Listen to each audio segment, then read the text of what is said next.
Hello, everyone.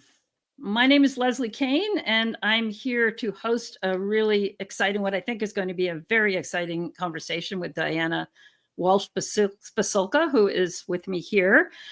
For those of you who are not familiar with Diana, which I think most of you probably are, but I will tell you a little bit about her. She's a professor of religious studies at the University of North Carolina at Wilmington. And her research focuses on religion, technology, and emerging religious movements. And she's authored a number of very radically important books.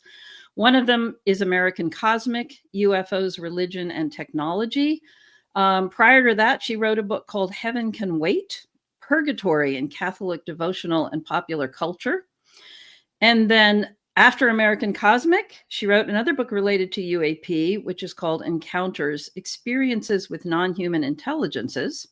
And her newest book just went up for pre-sale on Amazon. It's called The Others.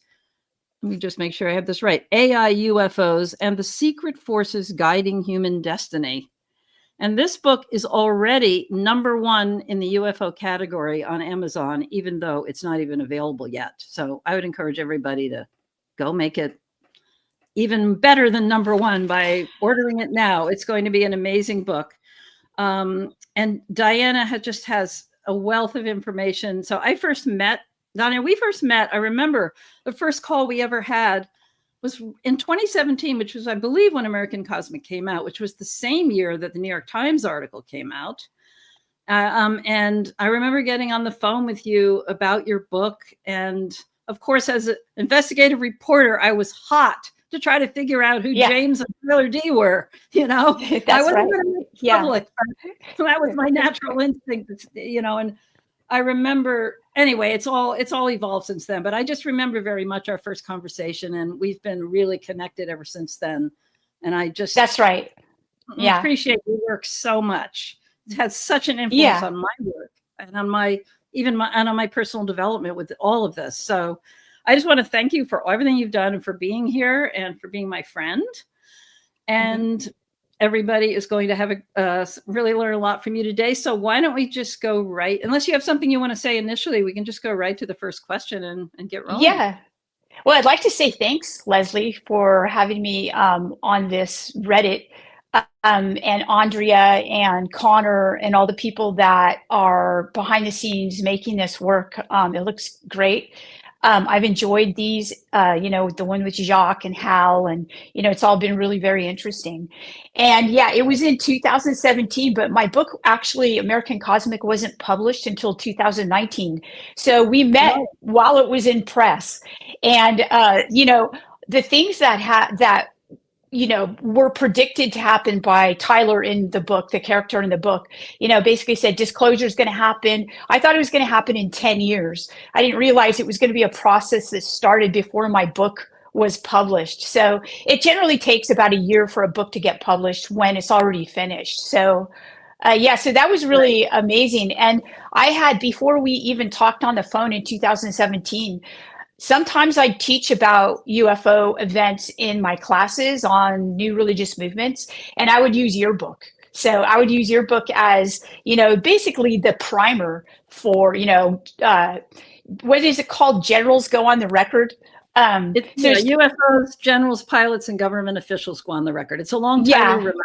So it's a great book. Yeah. And so, this is what I'd use for my students. Later, I'd use John Mack's a book, Abduction, but students would get, I think I'd have a lot of experiencers in my classes who did not know.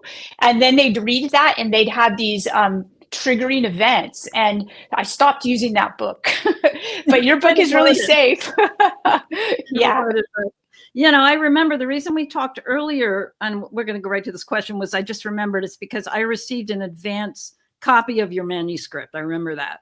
It was before the book actually came out. So that's why we were in conversation. Got it. Okay. Yeah. Anyway, we've done the mutual appreciation now. And again, my appreciation to all the people in the Reddit who are sitting here in the background right now, working hard to make this happen. And so let's jump into this first question. It's from somebody from our Aliens, from a Reddit forum called Aliens, and from Toxic Toy, The question is, Diana, just last week at the Soul Symposium, Diana, just last week at the Soul Symposium, you did a brand new presentation that has not been released to the public. We would love to know what you said in that talk. Wow, that's Yeah, great. sure. Well, Yeah, so it's always fun to do a soul presentation and to, talk to people who are at the event. So this presentation was basically about me talking about a certain source and data set that could help people who are studying UAP. Because generally UAP, people now who are just getting into it, who are scientists and so forth, that, they're really looking to the nuts and bolts of it and, back engineering it and things like that. So I think that a really good source for information about that, of course, is in the religious traditions. And within the religious tradition that I study, which is the history of Christianity and Catholicism, you have the sources of the apparitions of the Virgin Mary that have been in continuous existence since, the early, basically the second century. And so especially in the modern times. So I study apparitions in the modern times. And, we do have data. We have photographs. We have a bunch of, thousands of witness testimonies. We have the seers who see the apparition. And we have a lot of recorded data. The Catholic Church is well known for keeping excellent records of these types of events. And so while I'm not conflating them, I'm not saying the apparitions of the Virgin Mary are extraterrestrials. What I'm saying is that there is so much correlation between them that it definitely warrants further study. And I have actually talked to like Hal Puthoff, and obviously Jacques Vallée has written about this too. There are people in Portugal who've accessed the Fatima archives and wrote about this in the 80s and the 90s. And, they have their interpretations and so forth. So I'm not looking to make a conclusion about it. What I'm looking at is utilizing this as a data set. So I basically went through a lot of the, some of the more recent apparitions, like in Garabandal, Spain, and in Fatima, which happened in Portugal in the early 20th century. And what I did at the Soul conference was I think a lot of people who are interested in UAP but aren't Catholic or aren't aware of the apparitions, it may have shocked them, because here we have people levitating, we have people experiencing mind reading with this apparition, and all the things that happen in UAP events happen in these apparitions. And so when you start to look at the pattern match, it's fairly shocking. So I have a feeling that it shocked a lot of those people. There were people, I think, that were diehard Catholics that were there because it was in Italy, and it didn't shock them at all. They were like, well, yeah, it may have shocked them that I was comparing them with UAP. So in both instances, I think that, it's a really worthwhile study and data set. So it's just basically offering that as this is one avenue of looking into the UAP phenomena. So that's what I talked about at Soul. Did you draw any conclusions, or have you, Diana, drawn conclusions about, how they actually are connected? Let's say contemporary experiences that people have reported in the last 20, 30 years in relationship to the ones you're talking about from the religious record.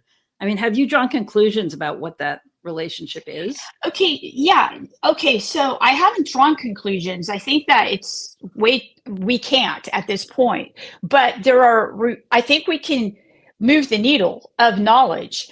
I do have some photos actually that I used at the Soul conference, and I'm wondering if the moderators can put those up. I have one of Zaytun, Cairo, which was here we go. So this, by the way, is a Coptic church, which is one of the oldest churches in the Christian tradition, and one of the oldest is the Orthodox Coptic Church of Christianity. People tend to think of like Roman Catholicism or Eastern Orthodoxy as the the longest continuous denominations of Christianity, but actually there are the Ethiopian church, and here we have the Coptic church. So Muslims saw this, non-believers saw this. The people who saw this apparition first, this happened in the late 1960s and it ended in 1971. And so we have a lot of photographs of it. This apparition never spoke. It was a light being that appeared on the top of this Coptic church. There were work people who saw it first and thought that it may have been a sister, like a nun, and maybe she was going to jump off the church and commit suicide. So they were basically telling her not to jump. And then there was a workman inside, a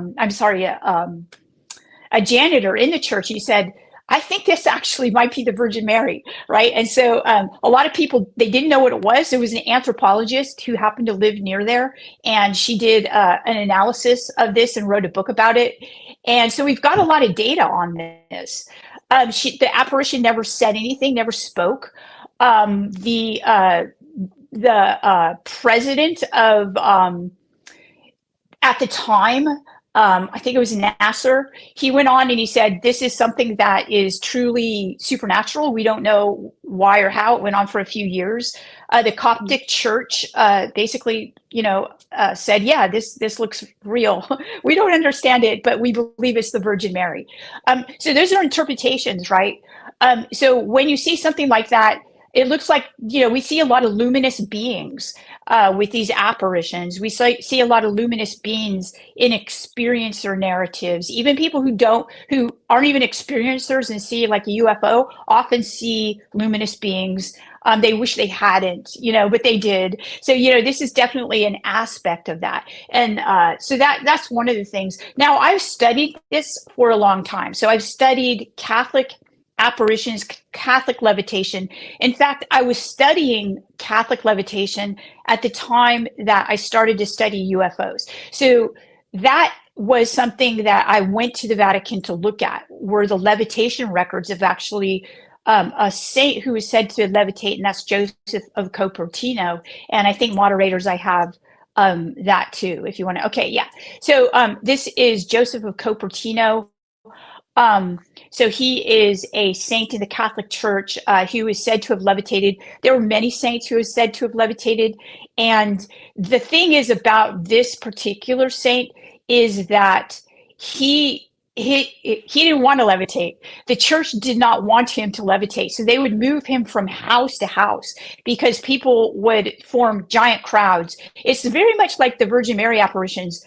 It's rare that the church actually wants a Marian apparition to occur because it's really hard to control. It's hard to control the crowds, the narratives. What if it's not authentic? These kinds of things. So the same thing with this man, Joseph of Cupertino, who would just levitate, and he had. So these are some of the things that I'd known prior to studying UAP events, was that there was almost like a field of gravity. And this is why I actually have a podcast with Hal Putoff where we talk about this, a field of gravity that surrounds these saints. And we know that because when they are said to levitate, people try to hold them down. And if these people try to hold them down, they actually get taken up with them. So it's this gravitational anomaly that happens independently of the gravitation that we're, accustomed to. I also have some photos from an apparition that happened in Spain in Garabandal, if the moderators want to put those up too. This would be the girls, Lolly and Conchita. So these are the seers. These are the girls that between 1961 and 1965, there was an apparition that occurred for thousands of times, actually, Leslie. It's really interesting. So wow. Throughout these years, so these girls were 12 and 11, and there were 4 of them. And we can also talk about children, because I saw some questions that related to why is it that children have these effects. A lot of experiencers start their experiences when they're children. And I do have some interesting information about that. So these girls were engulfed in, again, this gravitational anomaly.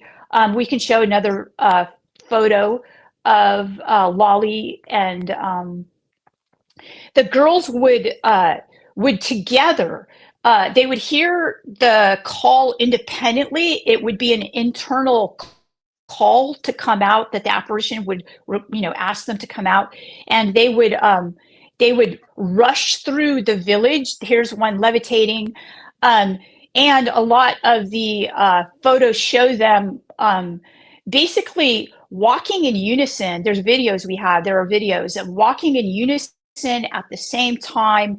The looks on their faces would change.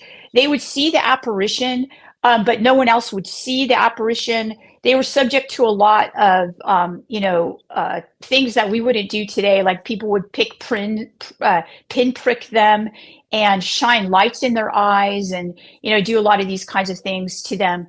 But they would be okay. Like they would always remain healthy. Sometimes they would fall on the ground, and and people could hear like bones and things like that. Like maybe their bones would crack, because of the violence of this. But this would happen throughout the day and night at random times. And so what I'm saying is that these events and the data we have on them, we have videos, we have witness testimonies from people who are atheist, non-Catholic, credible observers, things like that.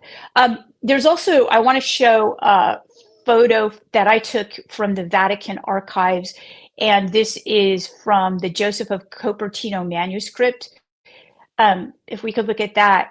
So the Joseph of Cupertino manuscript is thousands and thousands and thousands of, it's thousands of pages, okay? And it's very large. And this is just one photo that I took.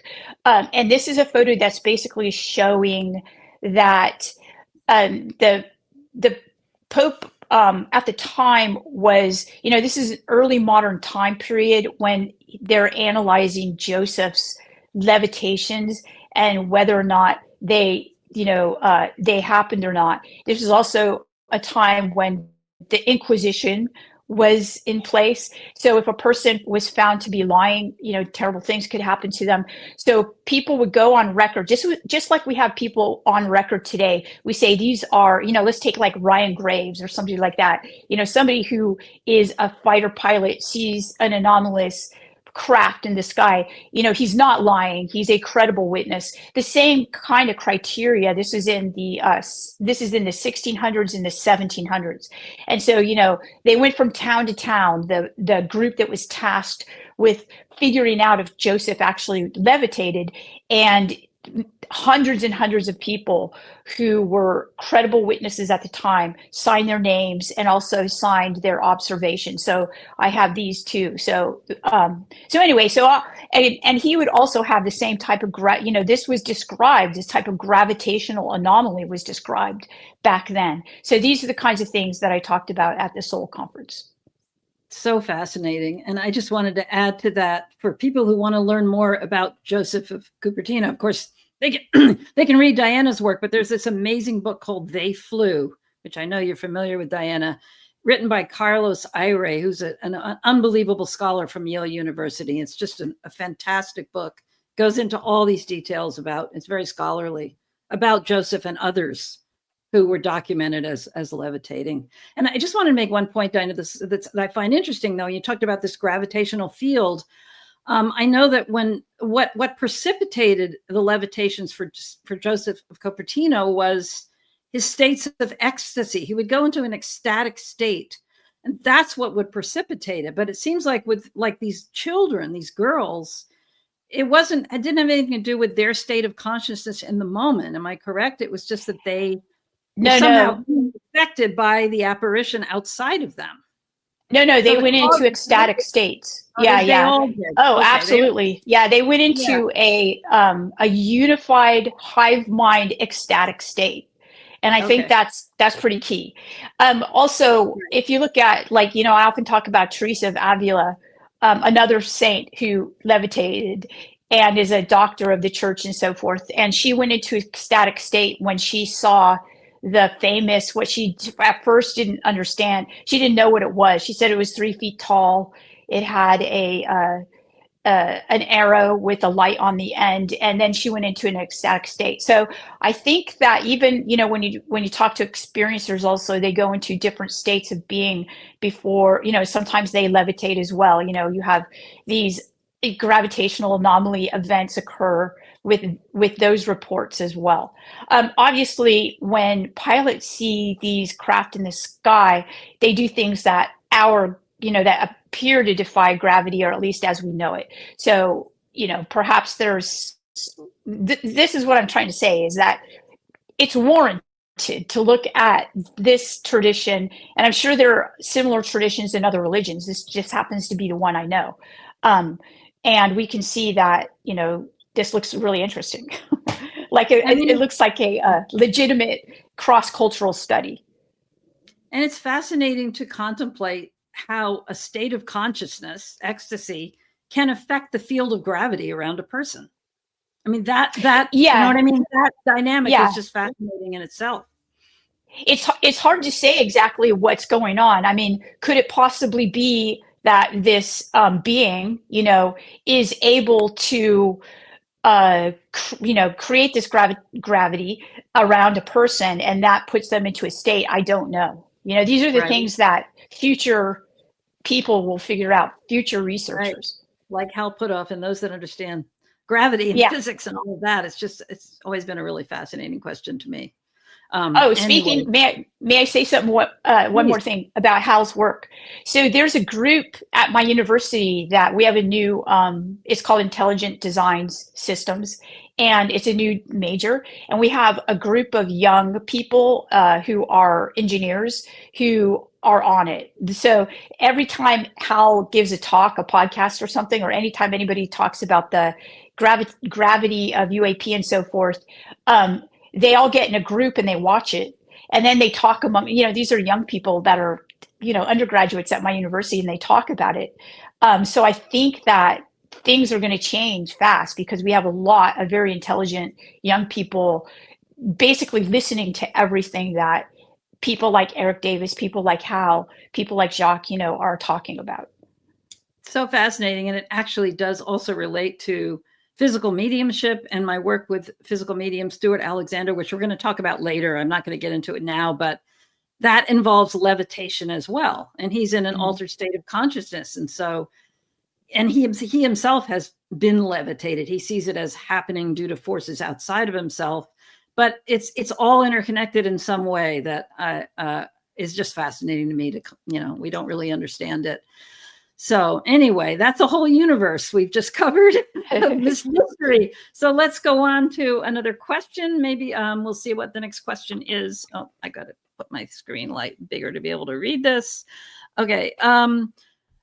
Okay. So this is from High Strangeness, Mantis Awakening. I guess this is directed at me. A lot of researchers begin by studying UFOs, but eventually end up exploring spirituality.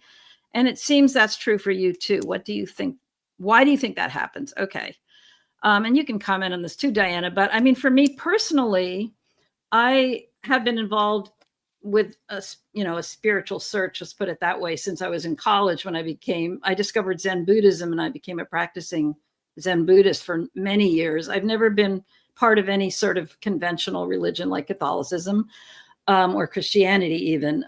But I've explored, I practiced Buddhism for years, and then I was very much involved with other spiritual paths and just trying to answer the bigger questions of life, which involve going within yourself as well as researching things.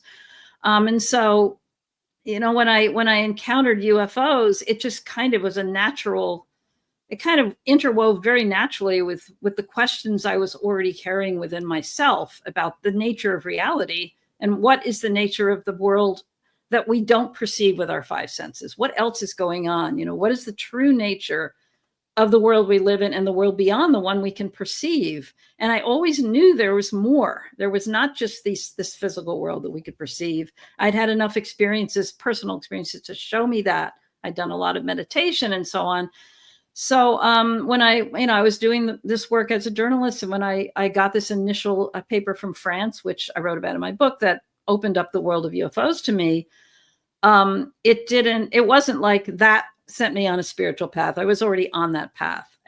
But I think for many people, it does set you on a spiritual path, partly because if you are a witness to this yourself, or you have some kind of interaction with the phenomenon, it will affect your consciousness, and that will take you on a certain path. If you're not, it just points to something much bigger than us. It points to a larger reality, which is what spirituality is really all about. And it makes you ask a lot of questions about the nature of who we are. And so I think it's hard for a lot of people to become involved with UFOs, even pilots, even people who just start out in the military and don't even want to see one or don't know anything about them. It's very hard to have an experience or have an encounter or even just a sighting and not have it touch some deeper level within you that puts you on some kind of an inner path where you have a lot of new questions. And I think, to me, spirituality is about questioning reality and questioning who we are. So that's sort of how I see it. I don't know, you can build on that, Diana, if you want to add to that or anything. Oh yeah. Well, as this, I've been looking at religion for a long time. So I've, thought about the, kind of the things that spirituality and religion and philosophy, these questions, as a kid. So I think, in that sense, I mean, how I started to get interested in UFOs was because I saw it as a new religiosity, basically. And I thought that technology had a part in delivering it to people. I didn't expect to find the things that I found, to tell you the truth. So it's definitely something that is, I think, shocking to people, and definitely changes their life. So, right, absolutely. The ontological shock is basically an issue of spirituality. So, and questioning what the nature of reality is, and that's what it's all about. So should we have another question? Sounds great. Yeah, this one is directed for both of us, Diana, from High Strangeness, from Witch Doctor HN. Do you think it is more accurate to think of the beings involved in the phenomenon as spiritual beings that have gone by many different names in the past that we're now calling aliens, or physical beings that have been named in the past using spiritual and or religious terms? I think you should take that one on. It sort of touches on some of the things you've already said, actually. Yeah, sure. Yeah. So, okay. So religion is, so if you look at traditional religions, right? So Hinduism and, Judaism, so forth. These are grammars and systems that help people talk about, first of all, like cosmology, why we're here, what are human beings, what's our place in the universe, and this, what are these things that are intervening? Are they, so in these religions, they're called deities, right? Gods and goddesses and things like that. Okay. So fast forward to the modern era, where we have the scientific method. By the way, a lot of scientists are completely spiritual, and we can talk. There's a question I saw about that, and we'll talk about that later. So I think it's wrong to think that the history of science is the history of the materialist framework, where we don't think about, angels and things like that. No. When you look at scientists, a lot of the best of them actually do think about those things. So, all right. So, but, the dogmatic position for modern time period is to, kind of like get rid of things we can't put under a microscope. So, people having experiences of non-human intelligences and things like that, we can't replicate that. We can't put it under a microscope. It doesn't exist. And then we're brought up, at least in the United States, with this thought. That's called secularism, right? It doesn't really inform our institutions and that. That. Okay, so then we say, wow, we have the, very credible people from the U.S. government telling us that they have, they have data about these non-human intelligences.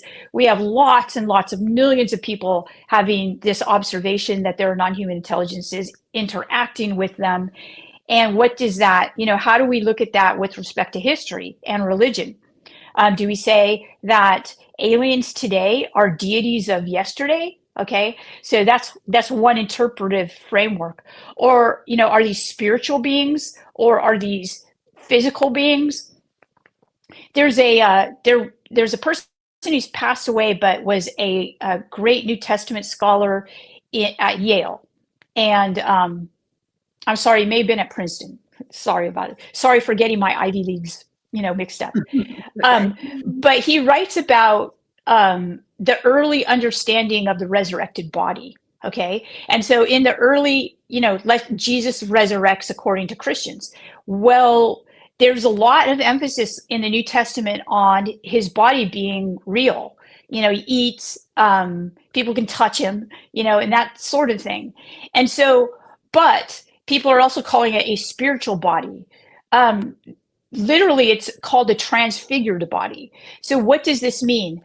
So this, and I wish I could remember his name, and I apologize, but we'll follow up with that later after this. This New Testament scholar goes back and says there's gradations of materiality in the belief system of the people of this time period, the first century. So there are gradations of spirituality and materiality. And you also see this in the work of Teilhard de Chardin, whose work I deep dive into actually in the book that I have just wrote. And he also talks about this too. He says that there are different forms. So when we look at the data of people having these experiences, like UAP experiences, sometimes they see a event that happens, but they see it in different ways. The example I used in American Cosmic is Ray Hernandez. So Ray Hernandez and his wife are looking at the same thing. He's atheist and he's calling this a plasma being, and she's a Catholic and she calls this an angel, but they actually see it differently. You also see this in Marian apparitions, right? Not everybody can see it. Some people can see it. Sometimes they see it differently. So why is that? These beings, are they material? Are they physical? Or are they something like a mixture? So in the religious traditions, you have a different idea than we do. We have a dualistic idea here that we've inherited. I don't know, even Descartes wasn't strictly dualist, although he's the famous dualist, right? The spirit and matter dualist. But that's not perhaps how reality exists.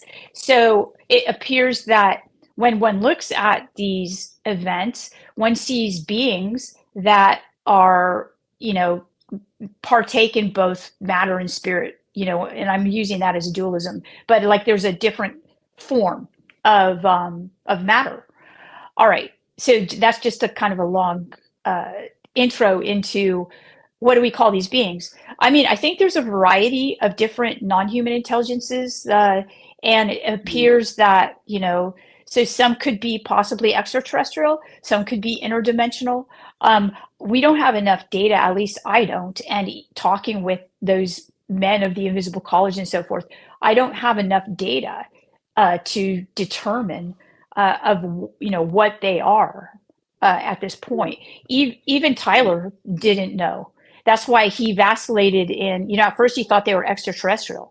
He interfaced with them in space, right? So they're, because he could see what was going up when they were launching things. But they didn't know exactly what they were, what their motivations were, anything like that. Once he became aware of the historical record of contact with beings that were, let's call them deities, right?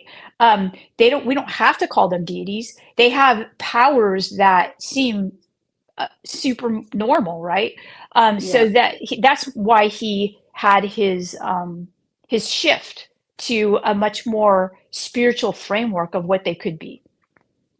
Right. And maybe some of them are more like, for instance, a number of the abductees, of course, report that they were absolutely physical, the beings that took them on their ship against their will and so on.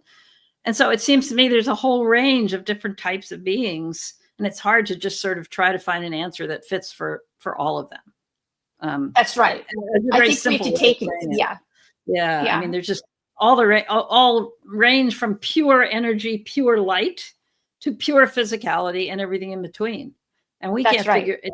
How do we possibly understand or explain that? That's right. That's Yeah. another thing I talked about at Soul, was that for every person who's responsibly doing this research, they come up against what's called the incommensurability problem.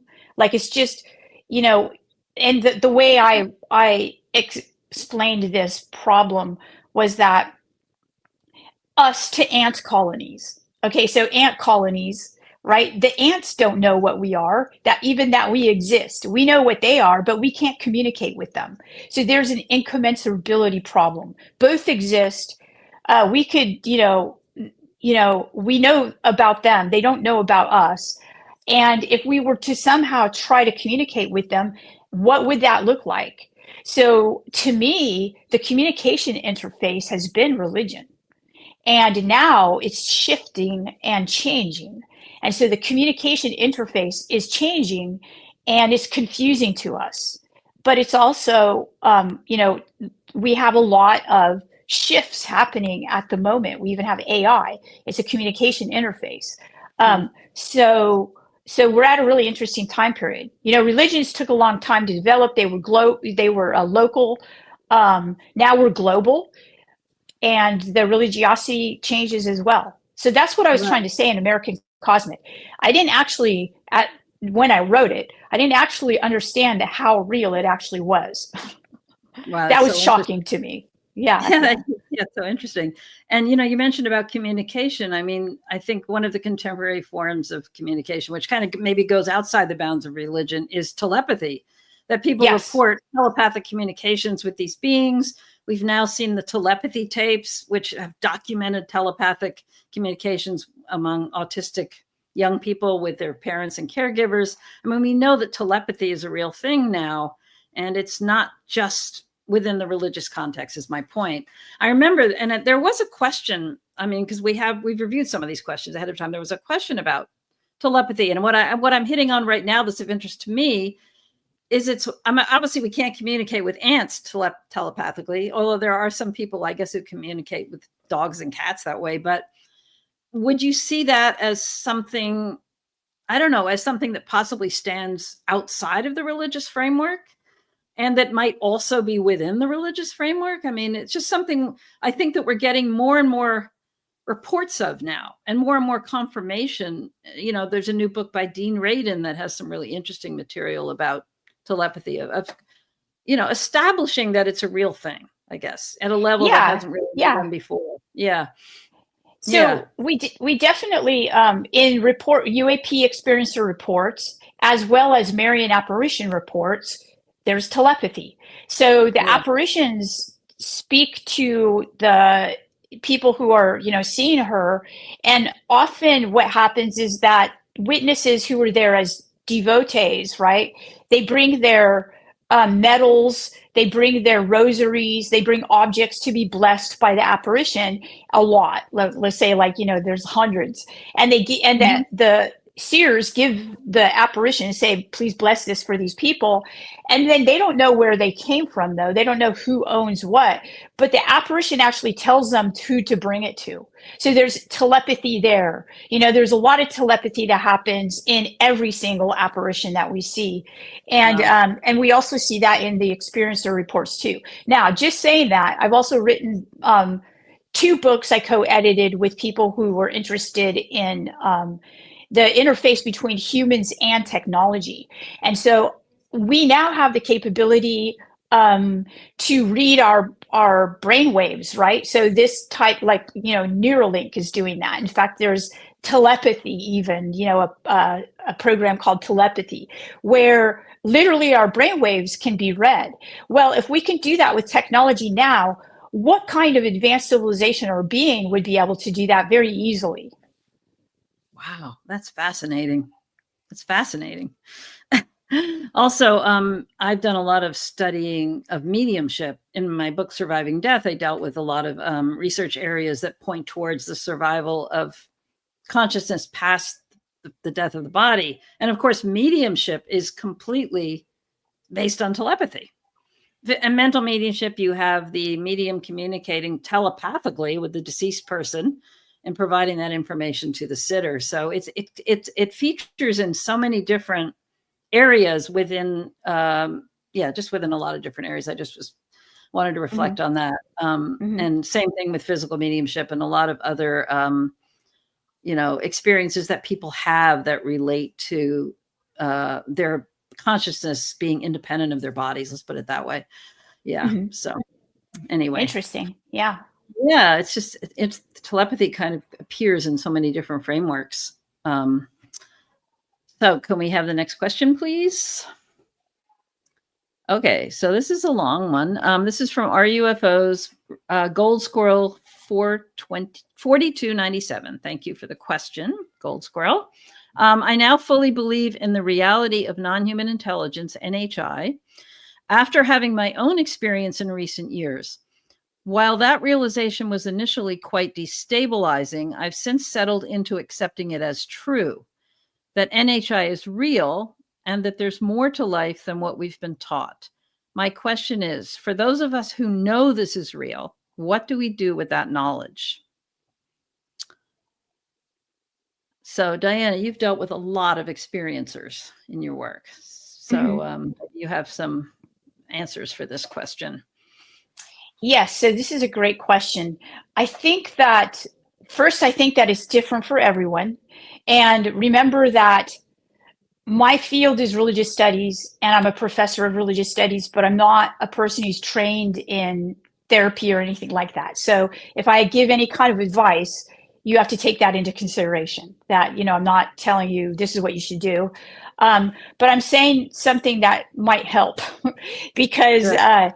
When I first became aware that people were having these experiences, and they were very similar to the experiences of, religious traditions, people in religious traditions, especially children, would report having experiences of apparitions and so forth, even angels showing up and giving them apocalyptic messages that the end of the world was going to happen.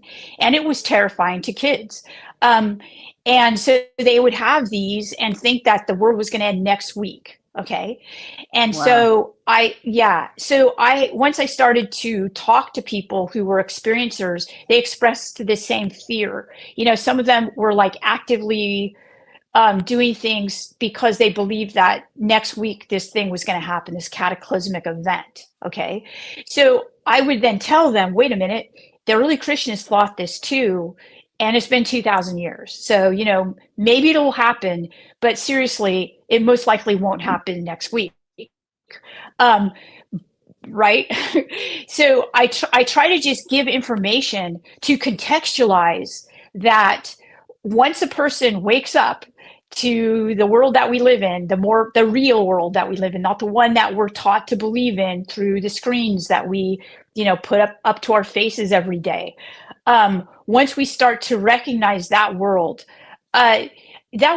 tends to bring you. So there seems to be a goodness at work, and that world brings people things. I used to call this the book encounter. It'll bring you a book that helps. It'll bring you a song that helps. It'll bring you a person that helps. There will be a way for you to navigate this new scenario. I'll give an anecdote from my own life. So I've been a lifelong Christian. At various times, I chose this, by the way. I wasn't born into it. My parents were secular. So I chose it when I was 11. And I went to school to learn about religions and philosophy. There was a time when I also practiced Buddhism, Zen Buddhist practices. I thought Buddhism was it was just had so many great life hacks. And so I was in my 20s, and I did this as a way to help me do prayer too. And what happened was that I had the experience of life, in a sense, waking up and like everything talking to me, right? And giving me information that I needed at the time. And I thought, I think I could do without this because this is destabilizing. So I turned the knob down I stopped that meditating. So, and I know people who drink a lot of coffee. in order to, like, you know, change the ways in which they experience reality, because we experience reality through our bodies and our minds, right? So so this is what I say is that, okay, I don't know what the answer is. I don't know what you know we're supposed to do with this kind of information. I just know that there are people. Well, I talk about the community, right? In Hinduism is called, and Buddhism is called the Sangha. So it's important to surround yourself with people who don't dismiss what you're experiencing and can help you navigate it. Right. That seems really crucial to me, is to find other people. And there are ways to do that, obviously, that have had similar experiences. And then I think over time, when you integrate it into your being and it's like the ontological shock, I think is partly what they're talking about. Once it's integrated into your life and your perspective, it eventually becomes a positive force in your life, even if it's destabilizing at first. That's how I would see it. And I think, but you're right. The key thing is to find communities of people that have had similar things happen to them. That's right. That's right. Yeah. Yeah. So next question, please. From our Anomalous Coalition, 182 Red. Since both of you have researched life beyond life, Leslie through investigating mediumship and Diana through studies of religious beliefs and history, do you see any connective continuum between UAP and your studies of afterlife? Thank you for the question. Do you want me to, I just have to say that when my book, Surviving Death, which came out in 2017, I first wrote a book on UFOs, and then I wrote Surviving Death, which deals with questions of the afterlife. I saw absolutely no connection between the two things when I wrote Surviving Death. I thought this is a completely different topic and it has nothing to do with UFOs. So it's only been since researching that book that I have become aware of a connection. It's very hard for me to articulate what that connection is, but I absolutely see and feel that all of the phenomena that I wrote about in Surviving Death, which deal with different areas of evidence for the fact of an afterlife. And I kind of walk through different steps to take us deeper into that, that deal with a larger consciousness, another reality, a religious framework, however you want to put it. It's somehow the UAP fits in there as well. And that's the work of Diana Pasulka and the work of Jeffrey Kripal who have looked into that with great depth. With me, it's more of an intuitive understanding of some kind of realm of reality in which all of it seems to inhabit together. And also the experiences that people have often overlap. So you'll have a near-death experience where somebody also encounters a deceased person, or you'll have someone that has a UFO encounter, which follows with some kind of expansion of their consciousness that allows them to communicate with a deceased person. But there are so many ways that they seem interconnected. But I haven't studied this as a scholarship, a work of scholarship like Diana has.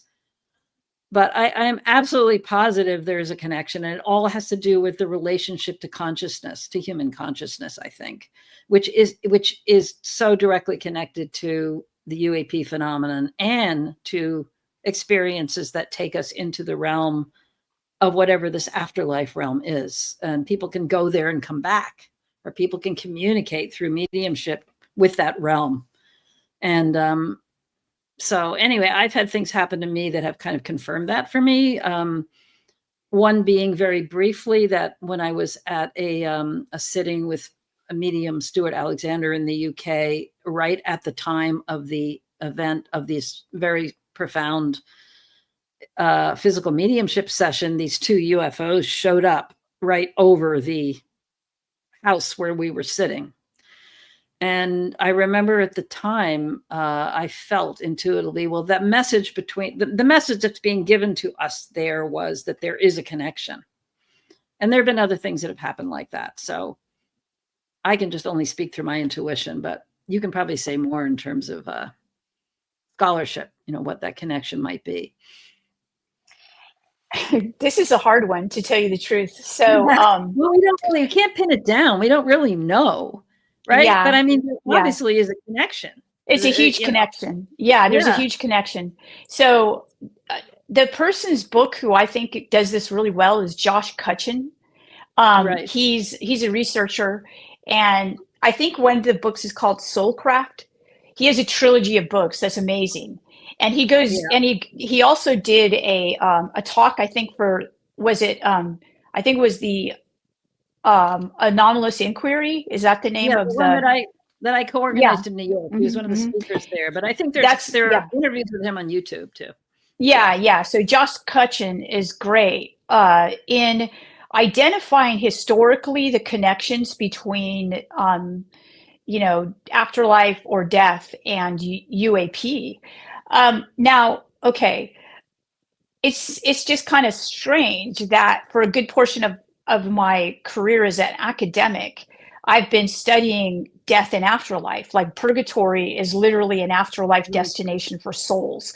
So I've been studying the ascent of souls in the Western Christian tradition, even Dante, right? And so now it's odd that I then go into the study of UFOs.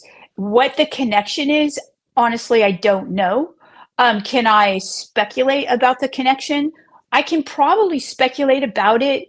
And this sounds just, the book that I just wrote, honestly, was truly the weirdest experience of my life, even weirder than American Cosmic, because I went into the deep dive of this connection and also the connection of Catholic visionaries who predict a form of, it looks like AI in the 21st century, but they were suppressed because the Catholic Church didn't know that AI was going to come around in the 21st century, back in the 20th century.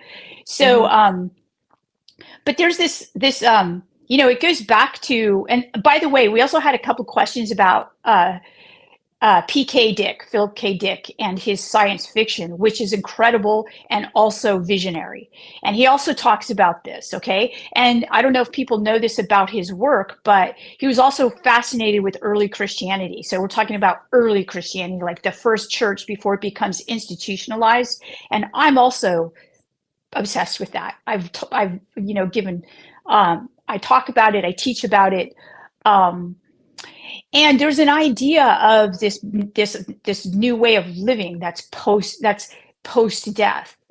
And the early Christian church had an idea about this. The Apostle Paul did too. And it wasn't that you become a spirit. It was that you become a new form of being a human, basically.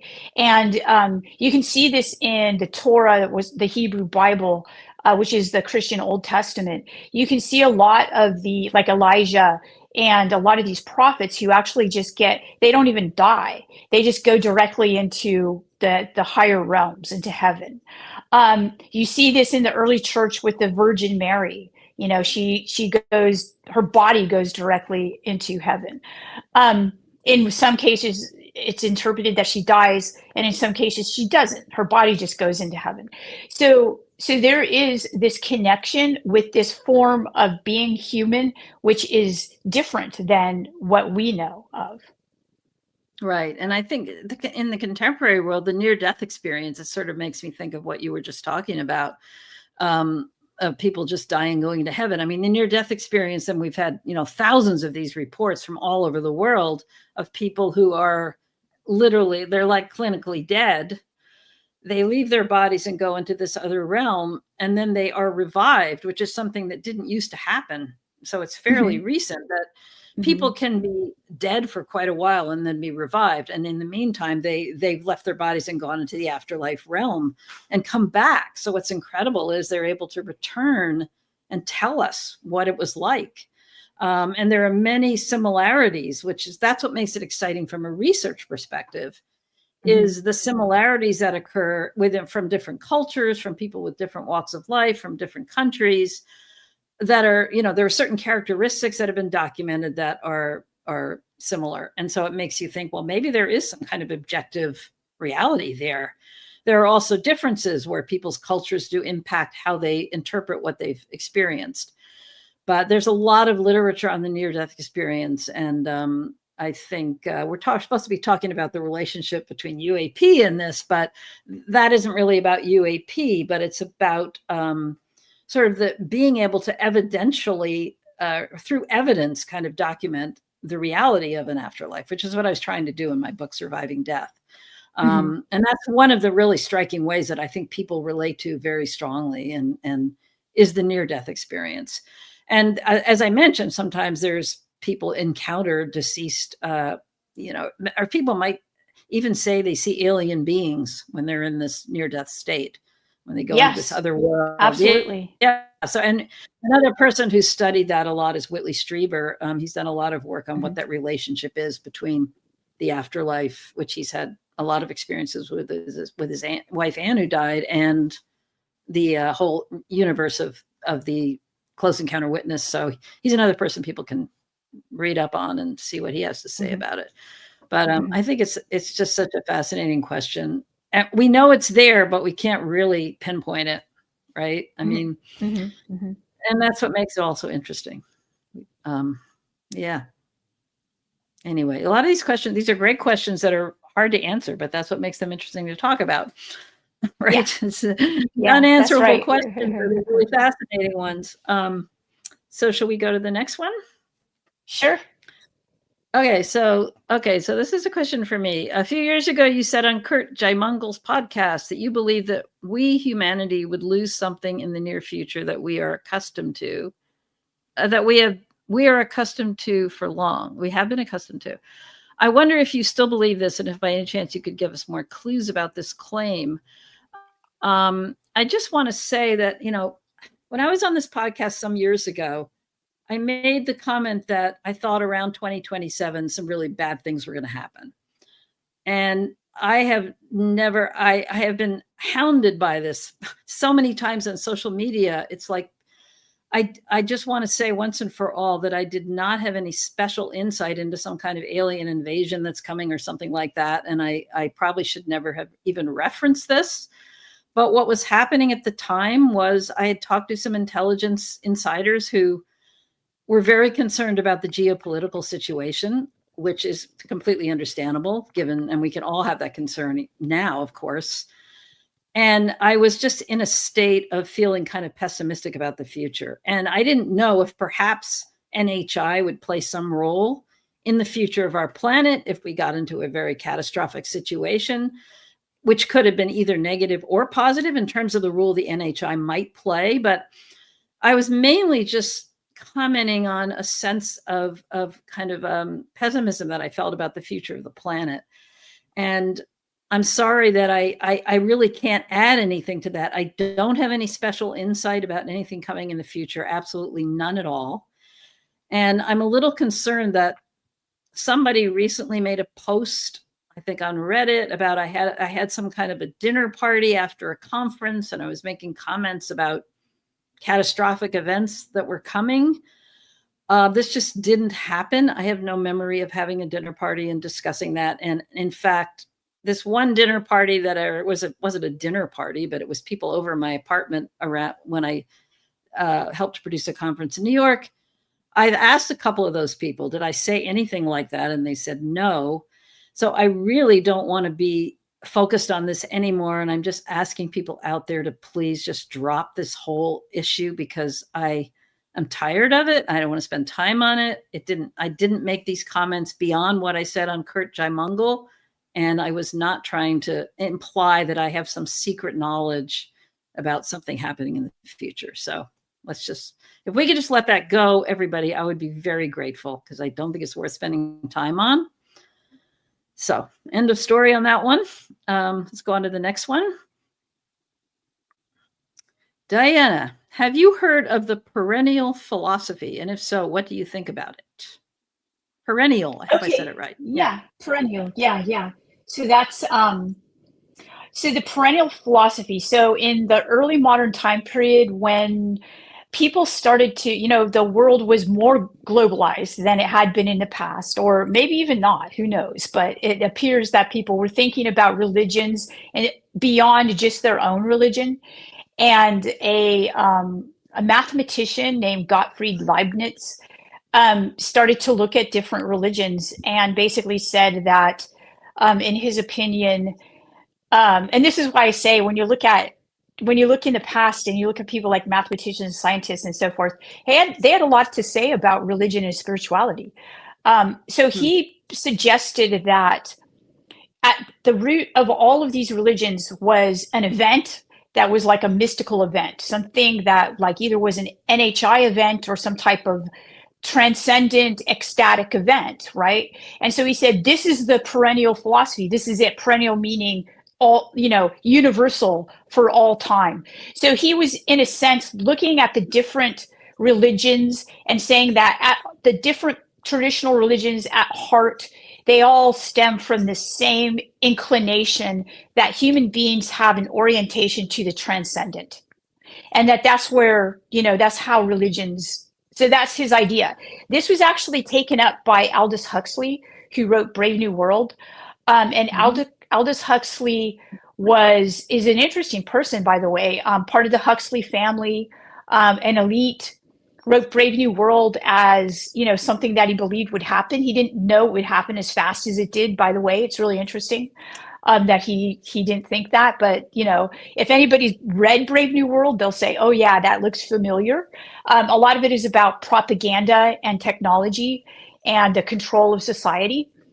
Well, it's interesting, but after he wrote Brave New World, he actually had a shift. So he was an atheist, and then he had a shift to, I would call it an intense agnosticism, almost bordering on a theism, because he encountered Hinduism and he encountered, he started to see it. He started to see the perennial philosophy as, something that human beings have some sort of orientation towards spirituality. We have that phrase these days called spiritual but not religious. This would be the perennial philosophy. So this is an updated version.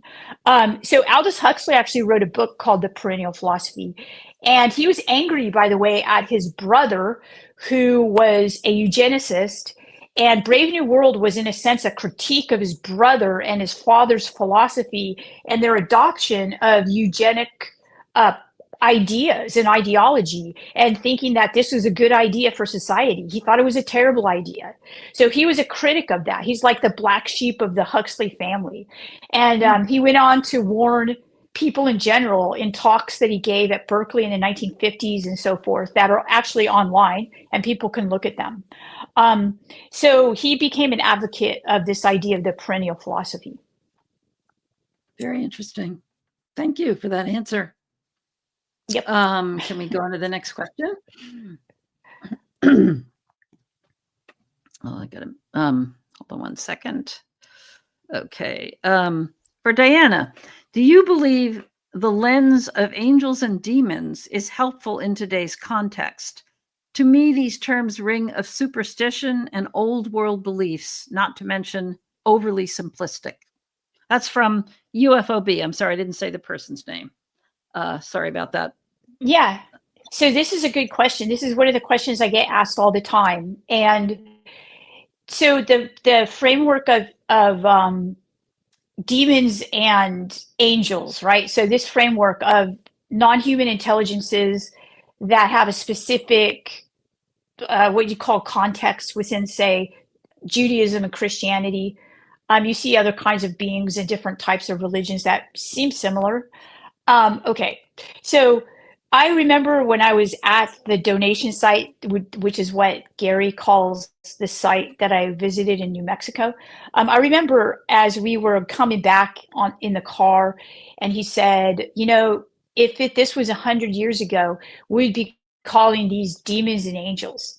And I thought that was interesting because here you have a scientist today, Gary Nolan, studying UAP and so forth, doing nuts and bolts research, using this framework. But the reason he was using that framework, because the night before he showed me his research, which he just talked about at the Soul Foundation conference in Italy a couple days ago, which was the brain injury research that, when people sometimes have UAP events, often it's not great, right? It's bad.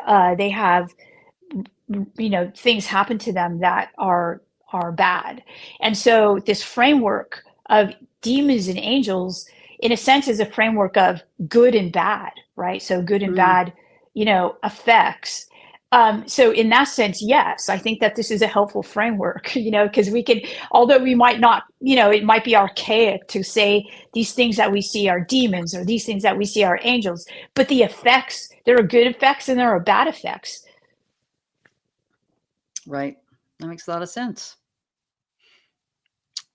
Okay. Next question, please. From UFOB from Lopes Mulder, if I'm pronouncing that right. Diana, in your research on religion and extraordinary experiences, do you see a correlation between ESP abilities and the Catholic concept of charism? I don't know. Charism, yeah. And do you think the Vatican holds documented evidence of verified extraordinary human abilities, such as levitation, bilocation, or prophetic insight? You've, of course, already talked about that a little bit, but that's the question. Yeah. The Vatican has those documents, definitely. Whether you choose to believe in them or not, that's another, kind of question. But the charisms, what this person is referring to, are called the charisms of the Catholicism, and you can see these in other religious traditions too. And this is this emphasis on like these abilities that people can develop, like the even Jacques Vallée talks about discernment. So discernment is actually a charism, right, in the Catholic tradition, where you have to discern, a situation. There's another way to put it, situational awareness, right? So is this situation safe? Is this a good situation? Is this, is this individual someone who I should not talk to? Is this, sometimes your body gives you indications, goosebumps, the hair on your neck stands up, you just have a sick feeling in your stomach. Like your body is sending you information about things that you're encountering. And so this is, so do I think that these correlate to those? Yes, I do. I think that, we just don't have that way to talk about them anymore because, even a lot of people who are religious, Carl Nell talked about this actually. He said, those people who, this is during his SALT talk, he said, those people who are Christian or they're believers but they think they believe in angels, but what if they encounter one? This is something entirely different that's going to change your reality. So a lot of people are what I would call like secular religionists, secular Jewish people or secular Christians. I was a secular Christian. I studied Christianity from the perspective that these things happened in the past, if at all, and they were socially constructed in this and that. And studying UFOs took me straight out of that into a non-secular way of being religious. So yeah, so the terminology that people like Jacques, who grew up in the French culture, very Catholic culture, not now, of course, but still has the culture and uses the same language. So yeah, he uses a lot of language that Catholics can understand. Discernment, the charism of reading of souls, that would be like telepathy and things like that, having this knowledge that's super normal. But within these traditions is something that is natural. You just develop them through working on yourself. Each of the religious traditions has this idea of a spiritual practice. And if people do the spiritual practices, they gain these abilities. Thank you. Yeah, thank you. Yeah.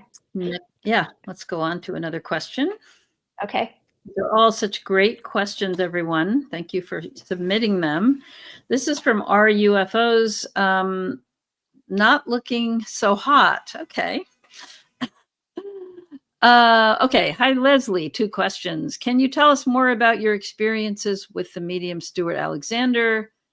Apologies if you covered that in Surviving Death. I have it, but I haven't read it yet. Sure. So Stuart Alexander is a physical medium who I have been studying and working with for about 10 years now. And I don't know if people know it, just briefly, physical mediumship is a form of mediumship, which is very rare. And it used to be, there were more accomplished physical mediums in the 20s and 30s, about 100 years ago was the heyday of it. And it involves going into a trance state where the physical medium is not fully present. It's not present at all. And these spirit beings will use that person's body to create a lot of physical effects in the room, in the space, that can be witnessed by a group of people. They're absolutely objective. That's what's so amazing about it. And a lot of people think all physical mediums are frauds, that it's just all bogus. And the culture, it is so taboo. It's worse than taboos against UFOs or anything else.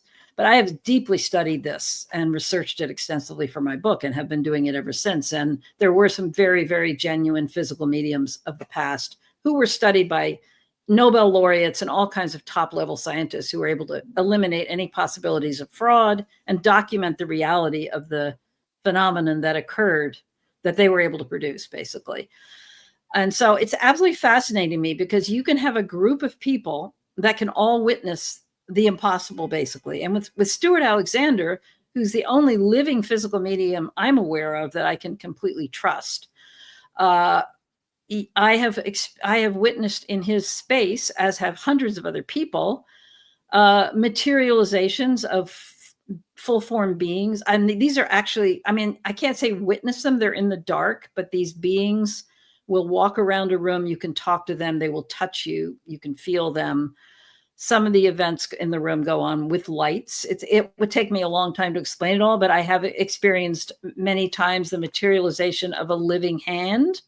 And this is something that's done with the light. And I'm not the only person that's experienced it. There are objects that levitate in the room. And Stuart himself has levitated in his chair that he sits in, sometimes up as far as the ceiling. And all of these things, as I say, are documented. So it's been life-changing for me to have the privilege of being able to sit with him on a regular basis, although he's in the UK, but I go over there when I can, and to just witness the absolutely impossible events that are made possible by whatever it is that he's facilitating. And so just to give you a little more detail, because somebody else asked about ectoplasm.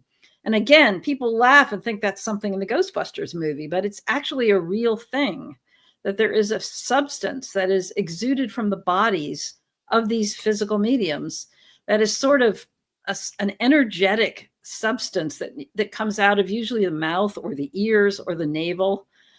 And there have been pictures of it and, you know, all kinds of documentation of it, but there are also fake ones. So you have to do the research to know what's real. But with Stuart, the ectoplasm is exuded from his body and it goes over a table which has a light underneath it. And that's where this hand is materialized.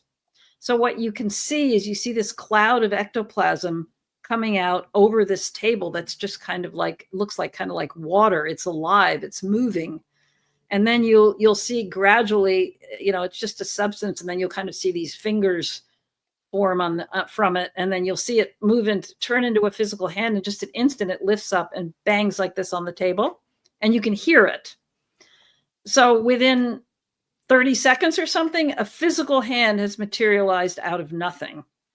The second time the hand comes back on the table, and this happened to me many times, it will allow the sitter to put her hand on the table as well. And then you can hold that physical materialized hand in your own hand and touch it. And I've had that experience where, you know, and I've seen other people do it as well. It's just unbelievable because this is a hand that was materialized from this substance called ectoplasm.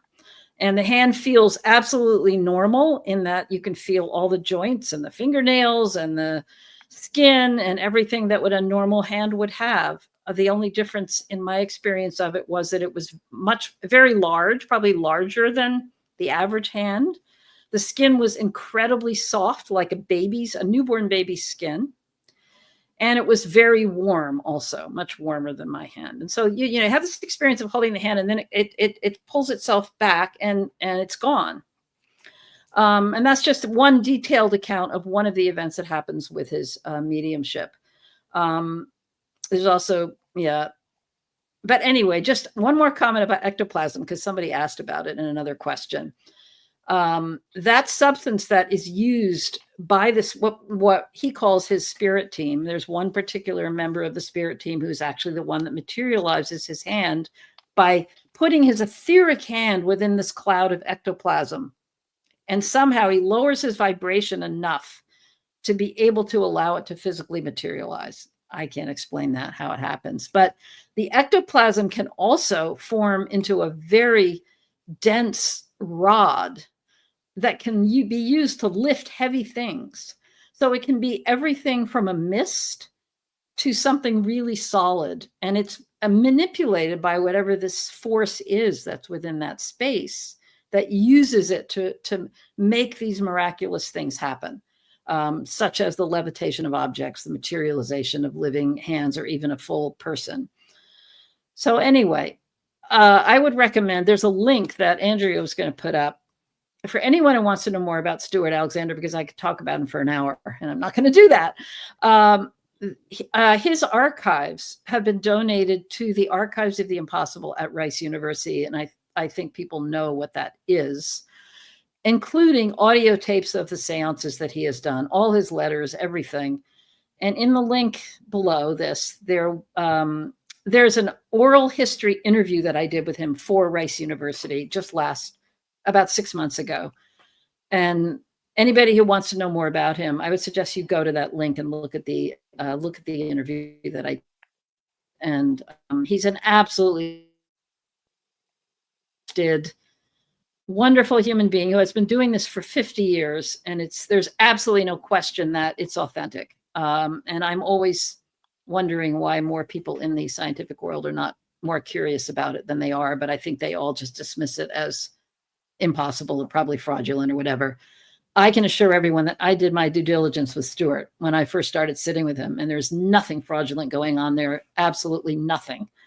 So check him out further on that link, and for anyone who's interested. And he has a memoir, and I also wrote about him in my book, Surviving Death. So that's all. I guess that's all the time I will take up with this now. I don't know if there's anything else you want to say, Diana, or else we can just go on. I mean, you haven't. Yeah, that's really interesting. I've not met him or don't know other than what you've told me. Fascinating.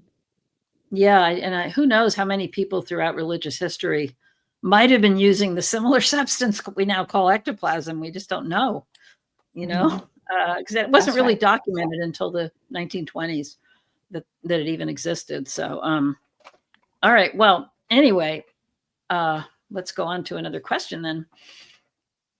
Okay. This is from RUFO's Spiritual Zucchini 62. I love these names. So love both of your work. Thank you very much. Question for both of you. Are you familiar with the hitchhiker effect, and have you personally experienced it?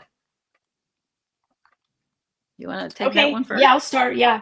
So the hitchhiker effect, again, when I was with Gary and we were at the site, we had a lot to talk about. One of the things he told me was that he knew he was part of a crew that was looking at some things with the ranch. Skinwalker Ranch? Skinwalker? Yeah.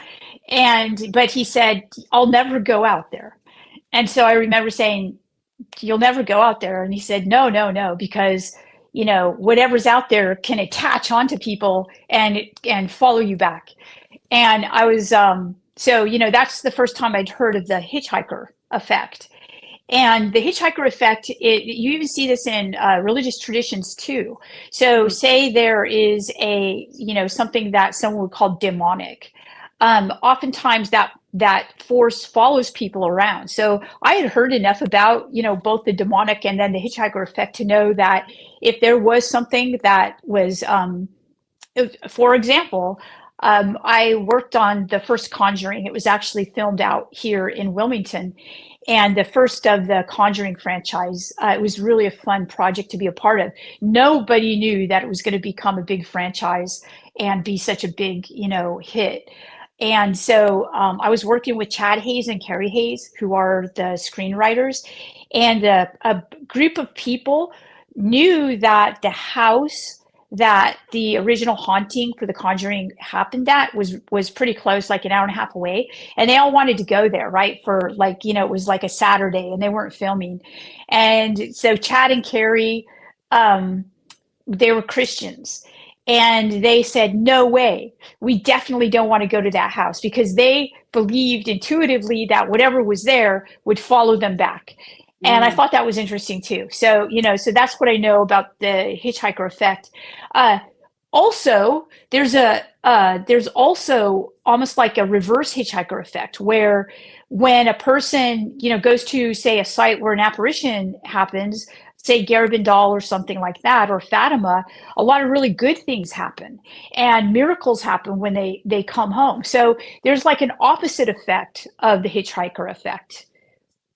Right. I think the focus on the hitchhiker effect always is on the negative. It's mainly around Skinwalker Ranch. And yes, things did follow people back. And yes, scary things happened as a result. And where whole families would see some of these things.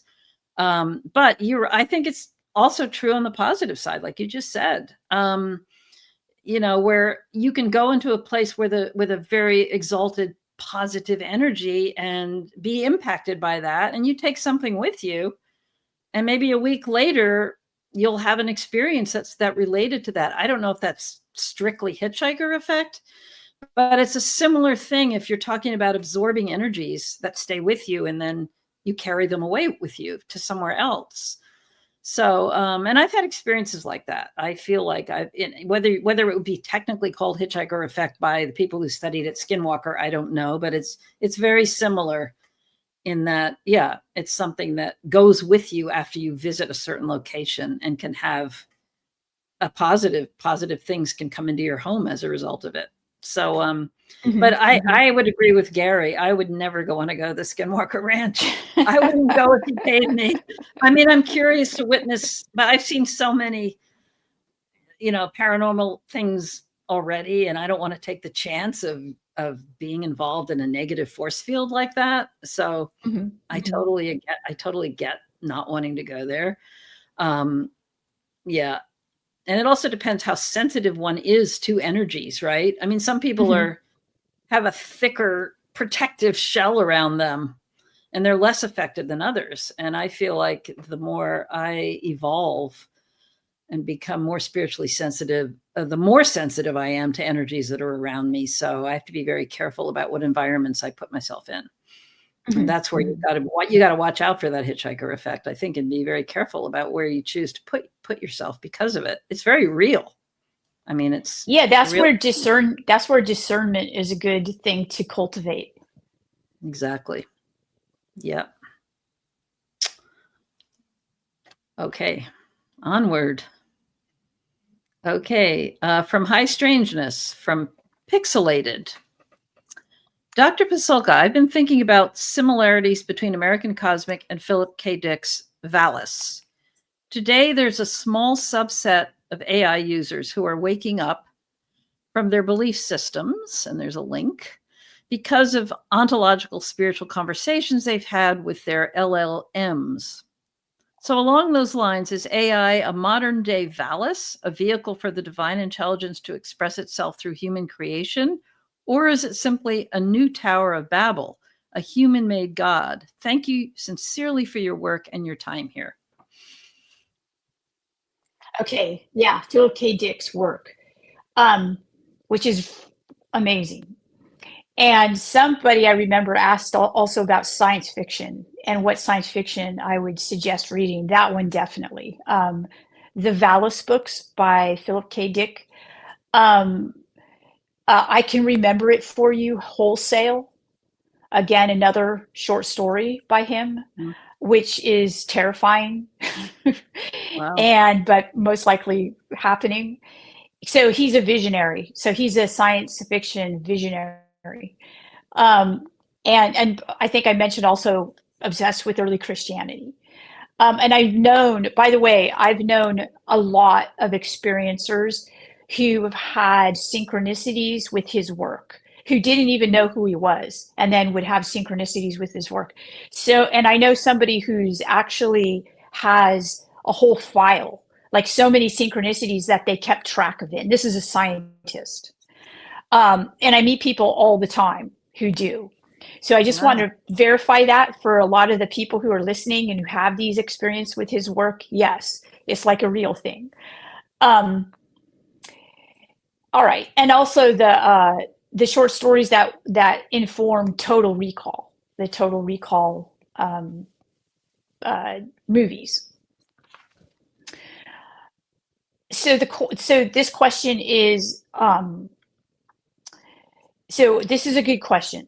And I would suggest that with what is it? Is AI, something that can, a lot of people are having, first off, I want to say that it is not my opinion that AI is sentient. Okay. I definitely agree that people can have incredible conversations with chatbots. Okay.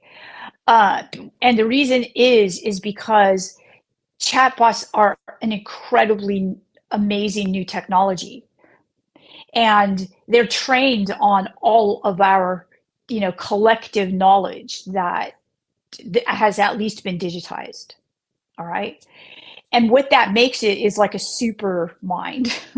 So when we give it a prompt that, if we happen to be, thinking along these lines, if we give it a prompt, we're going to have some mind-blowing conversations with it. Okay. Mm. That doesn't make it sentient.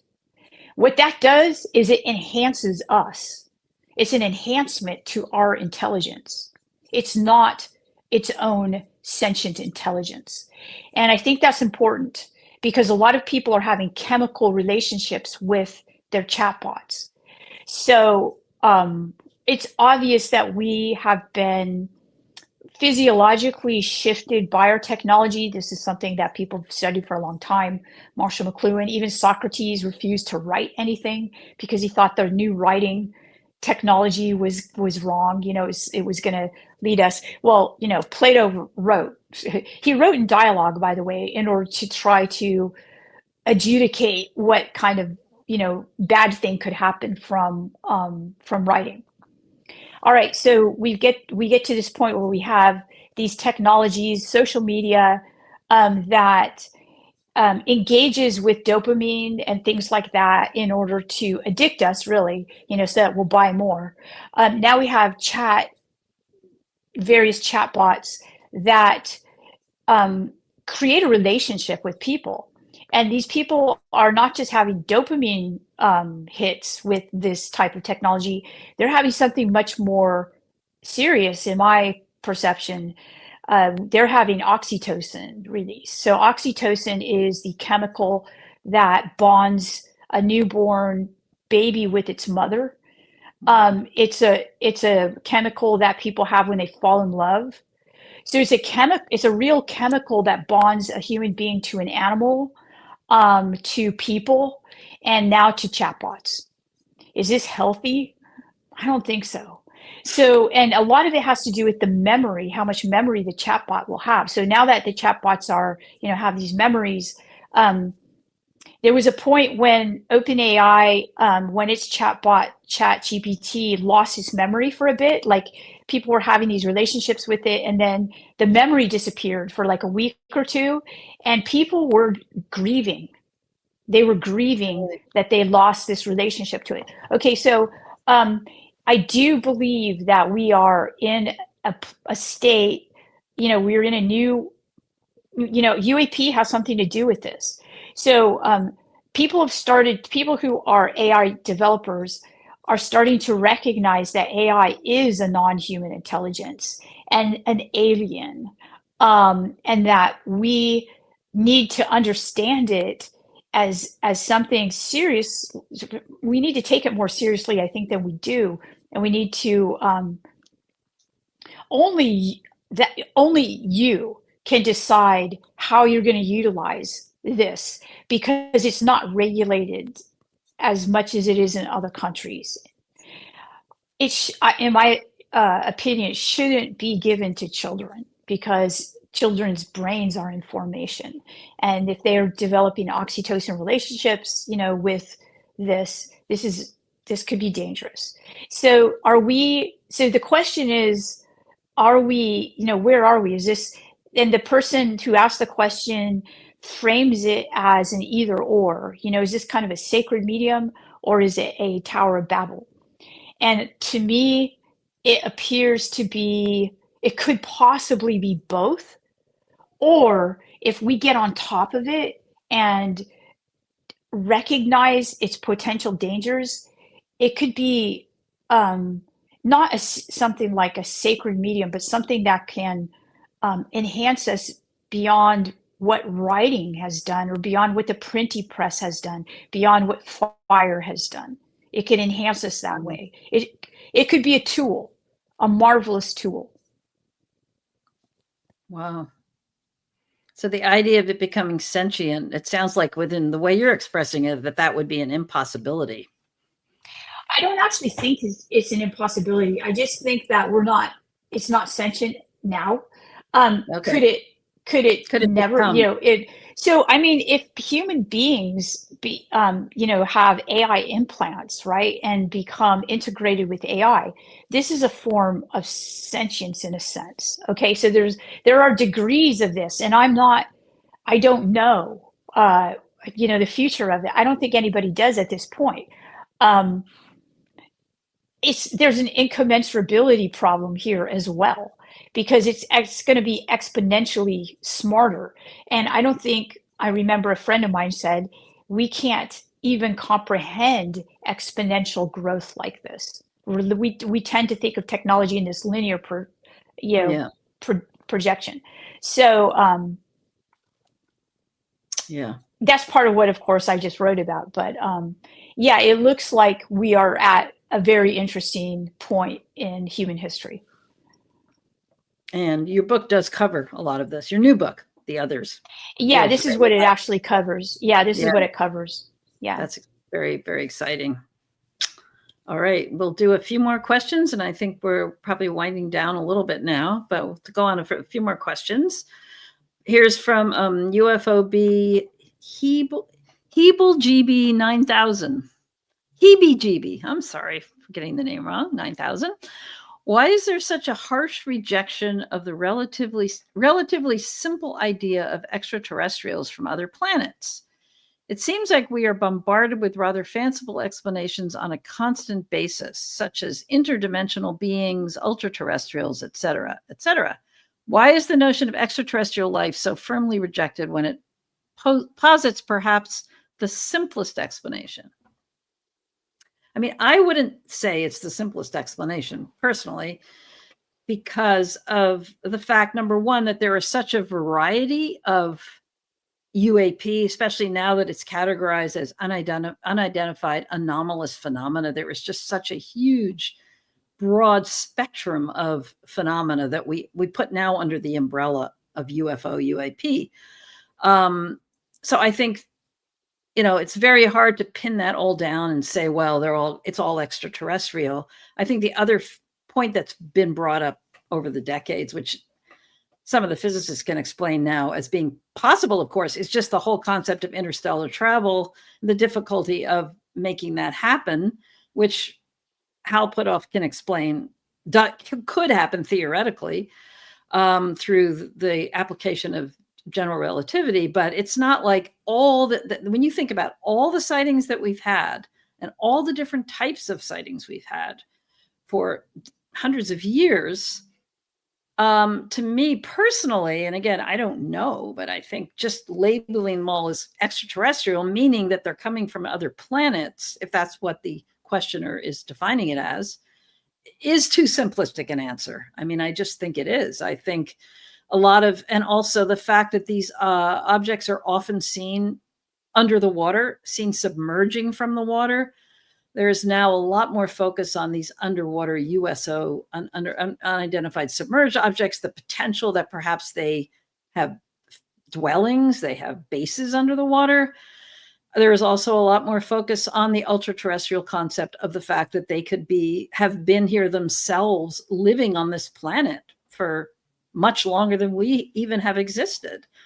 So I don't know, all of that seems very plausible to me. And when I first got into this, my first story in the year 2000 that I published in the Boston Globe, it was like radical for anyone to say they were even extraterrestrial. It's so interesting to me to reflect back, because back in those days, we called it the extraterrestrial hypothesis. And that was the leading explanation that anyone who dared say it would say. And it was very taboo to even say that.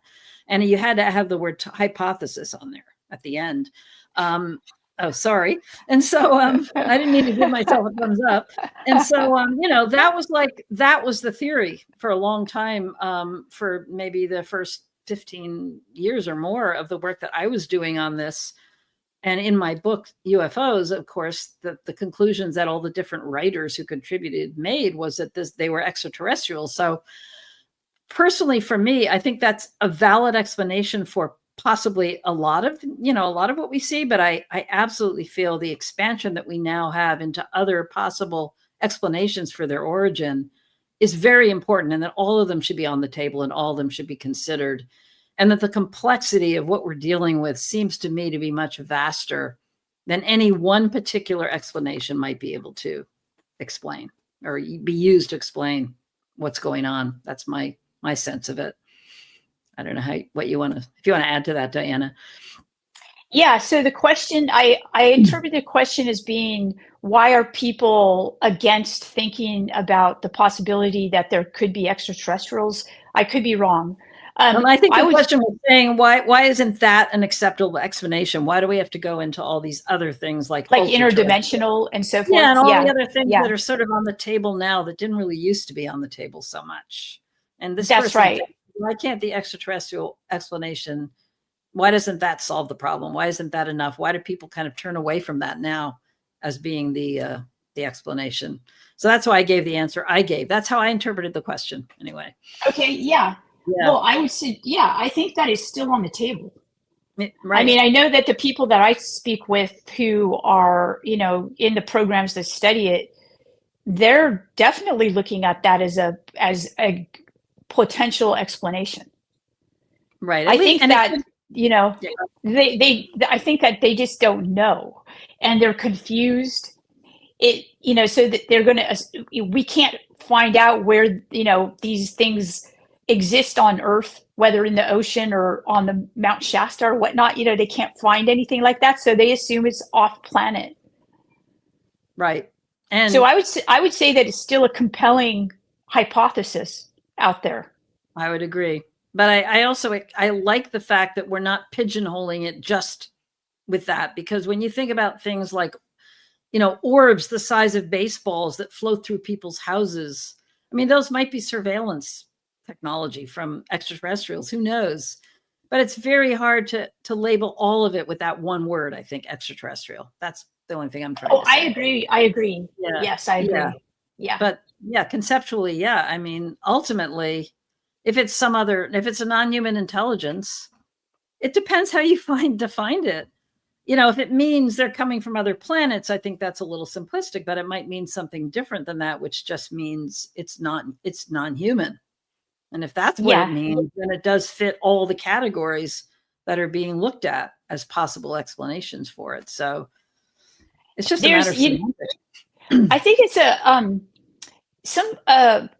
the work of Stephen Dick, who is a NASA historian and also an astronomer, and was one of the founding members of exobiology and astrobiology, which is the discipline that NASA created in order to grapple with this question of life beyond Earth, right? Exoplanets and things like that. Yeah.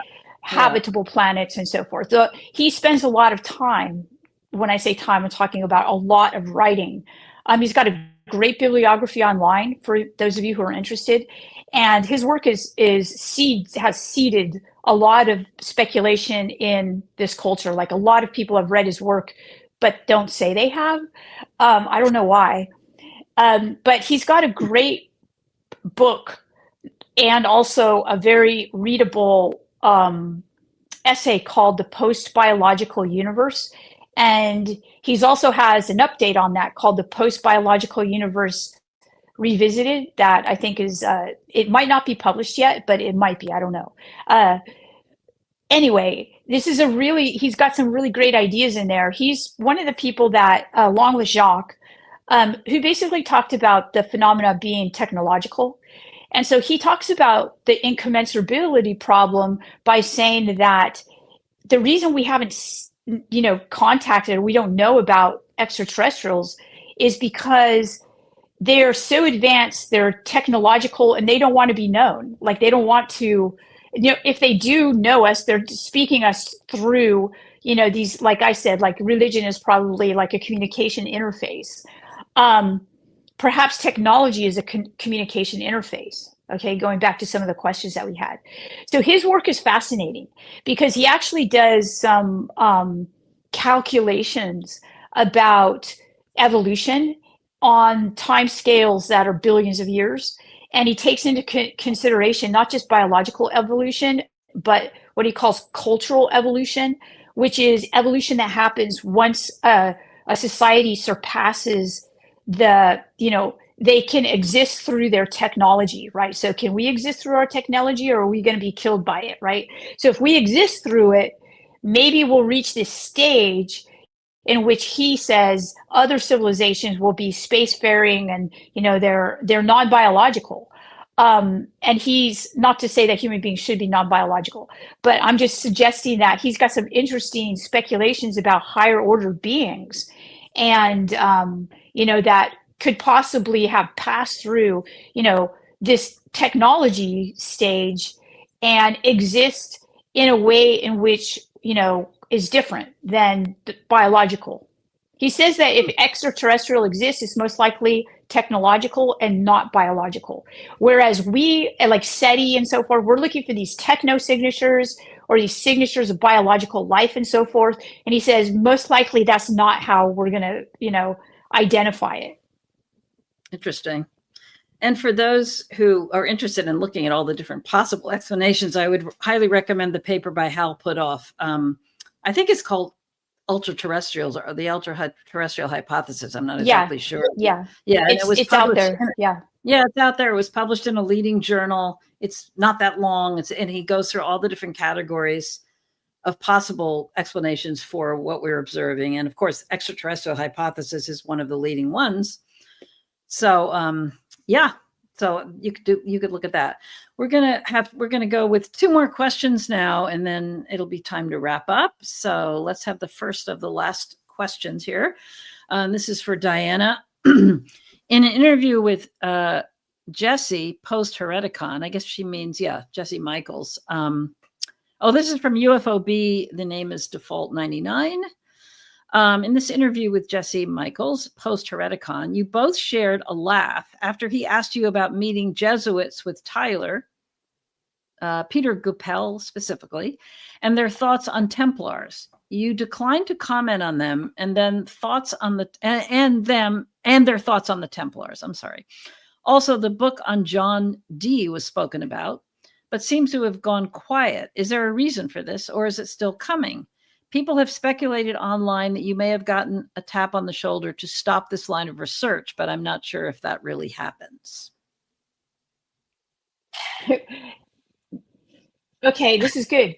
So when I was at the Vatican, Tyler and I met Peter Gumpel, who was supposed to be a cardinal, but he just declined to do that because he is a scholar. So he's a scholar, but he's also, for the popes, he's passed away, and when we met him, he was 94. So he had been a person who would advise the Pope. So he was a papal advisor.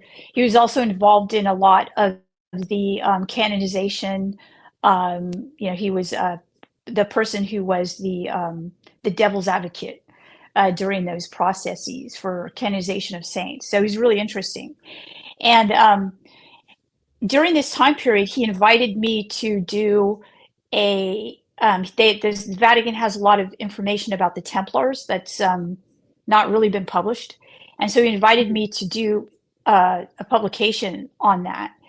And I said yes.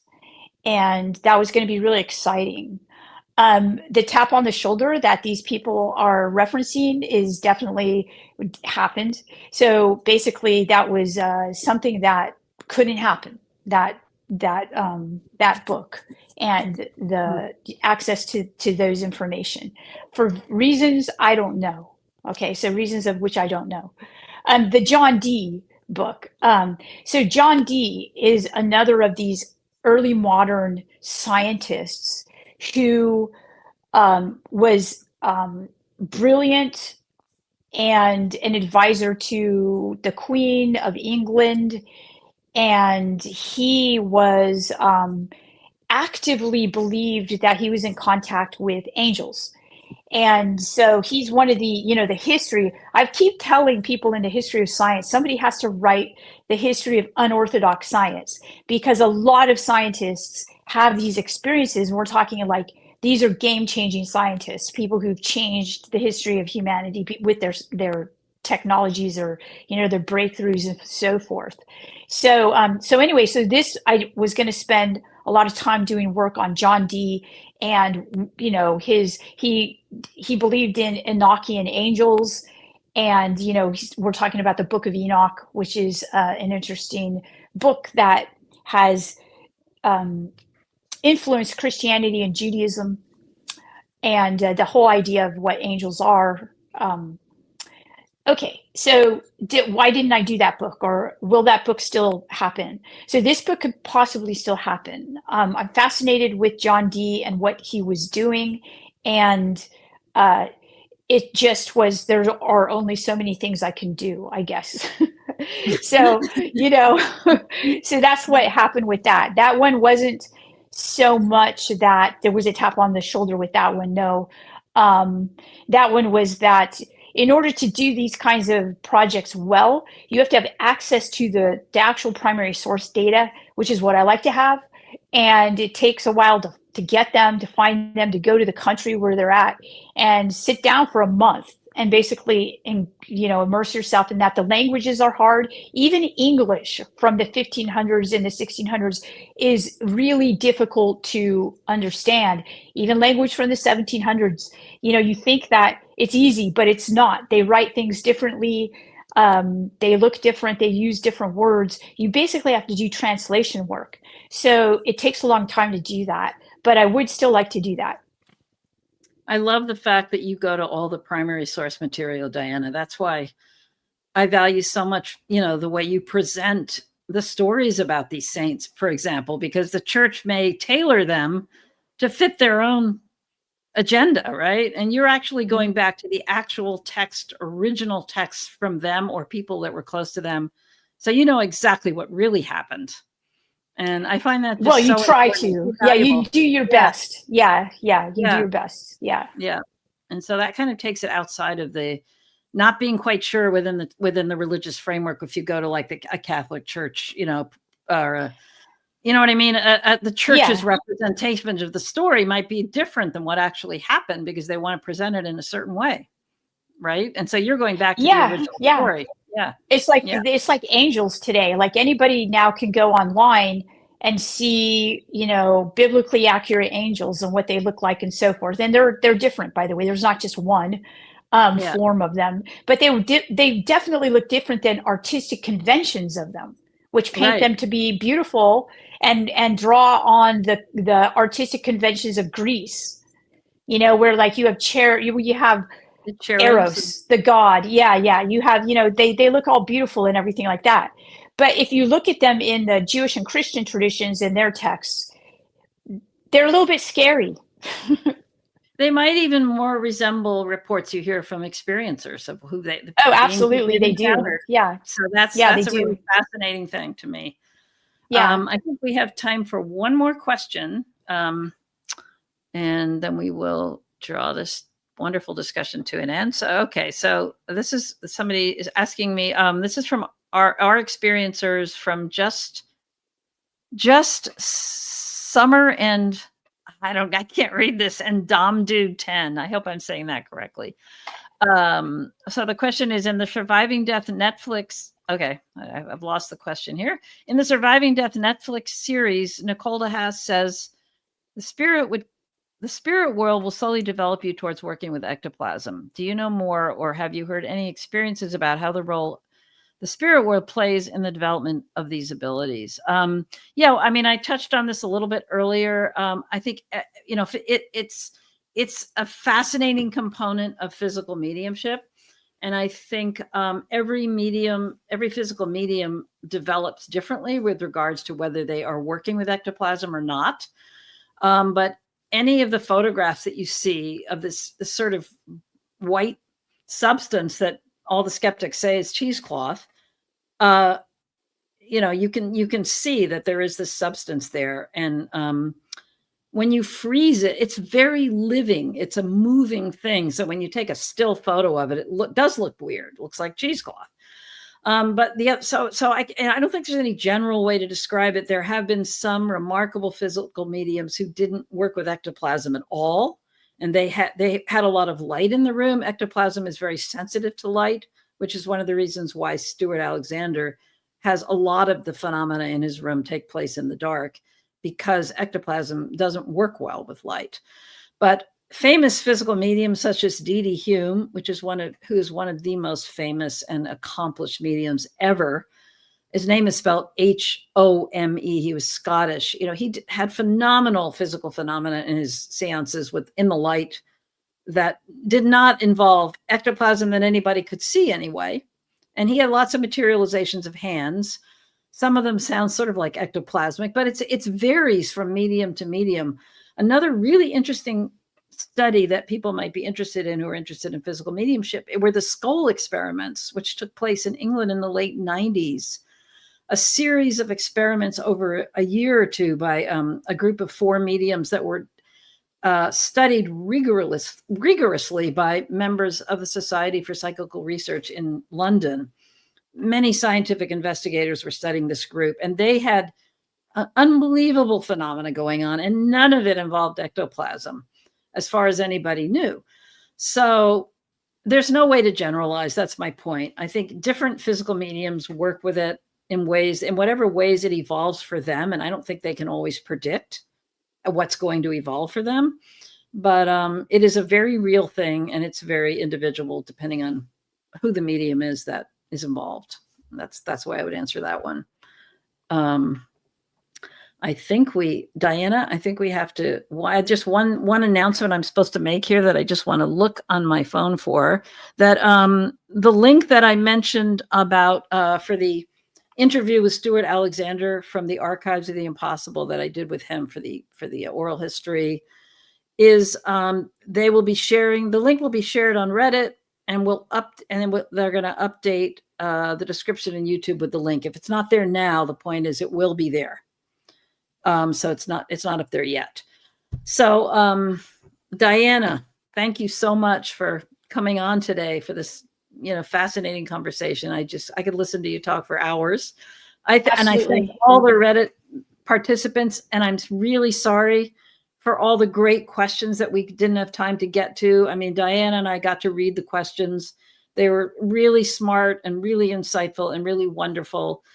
And we just couldn't cover all of them, but I thank everyone for submitting the questions. And also, of course, the team behind the scenes, Charles and Andrea and so many others. I'm terrible at remembering names, but it takes a lot of people all on volunteer time to put these AMAs together.